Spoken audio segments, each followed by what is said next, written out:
Why is organizing important? To bring those people that are largely and effectively disenfranchised together.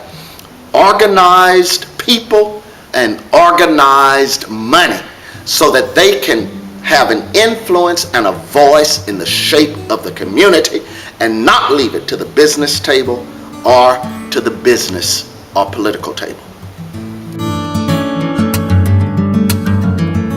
We have to distinguish justice and community service, justice and volunteerism, justice and patting ourselves on the back, making ourselves feel good about what we're doing.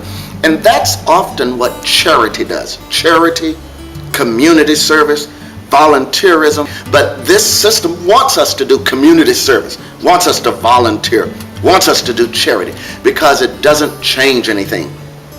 I think of a community, the story's told of a community that lives in a valley, and as the people get atop the valley, so many car wrecks, because the people are being hit because they can't see the other side, and so many car wrecks.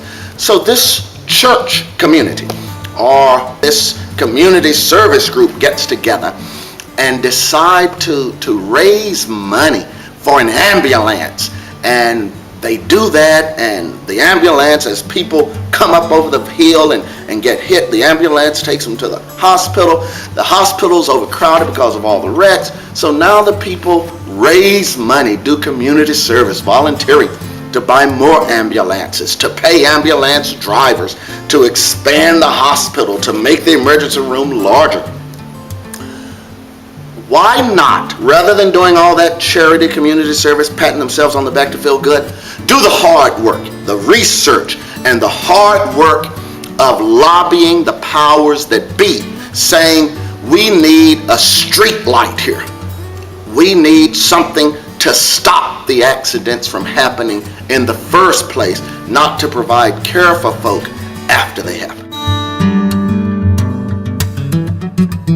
Big matters, because from time immemorial there has been royal theology,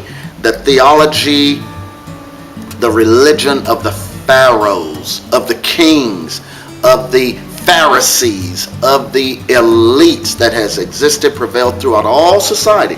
And it always gets a religious legitimation to that economic exploitation and to that royal theology. However, God always has some people that provides a prophetic protest to royal theology. Moses was a prophetic protest to royal theology. The 8th century prophets, prophetic protest to royal theology. And Bick, I see, in that same line, in that same stream, as providing prophetic protest to royal theology, and is saying that there is space for all people. One of my most favorite experiences in Bick is to see city officials, city leaders have to answer to everyday, common, unlettered, and people without formal schooling or education. And for city officials to have to answer to those people, that's power.